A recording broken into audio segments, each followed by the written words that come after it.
တခါကမုတ်ဆိုးမသားမီနေရခါမတွေ့ရတာကြားပြီးဖြစ်တယ်သူတို့အမျိုးတွေရှိတဲ့ရွာကိုအလဲသွားကြတယ်တဲ့သွားရဲ့လန်ခရီးမှာချောင်းငယ်လီတစ်ခုကိုဖြတ်ပြီးစောက်ထားတဲ့ဝါးတရားတစ်ခုရှိတယ်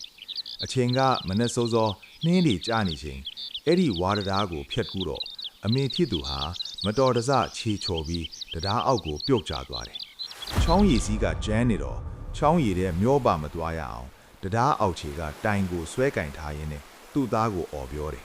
သားလီအမေကိုအပေါ်သို့ဆွဲတင်ပါဦးတားဖေသူမှာကြောက်ပြီးပြာရခတ်ကဘာလို့လို့ဘာကန်ရမှမသိအမေသားကဘာကိုကန်ပြီးဆွဲတင်ရမှလဲလို့ပြန်ပြီးမေးတယ်အမေဖြစ်သူကအေးငါသားအမေကိုလေနင်းအဖေတခါမှမကန်ဘူးတဲ့နေရာကန်ပြီးဆွဲတင်လိုက်လို့ပြန်ပြောလိုက်တော့မှတားဖြစ်တဲ့သူကသူ့အမေပြောတဲ့အတိုင်းသူ့အဖေတခါမှမကန်ဘူးတဲ့နေရာကိုကန်ပြီးဆွဲတင်လိုက်တာကန်းအဖော်ကိုရောက်သွားတော့တယ်တဲ့ကဲဒီပုံပြင်နားထောင်နေတဲ့ပရိသတ်ကြီးရဲ့သူ့အမေကိုသူ့အဖေတခါမှမကင်ဘူးတဲ့နေရာဘယ်နေရာလေးဆိုတာသိရလားသိတဲ့သူရှိရင်ဖြေပေးခဲ့ကြပါအောင်နော်ပုံပြင်ကိုအဆုံးထိနားထောင်ပြီးလို့ကျေးဇူးတင်ပါတယ်မြန်မာပြည်ကြီးလေးအမြန်ငင်းကြပါစေ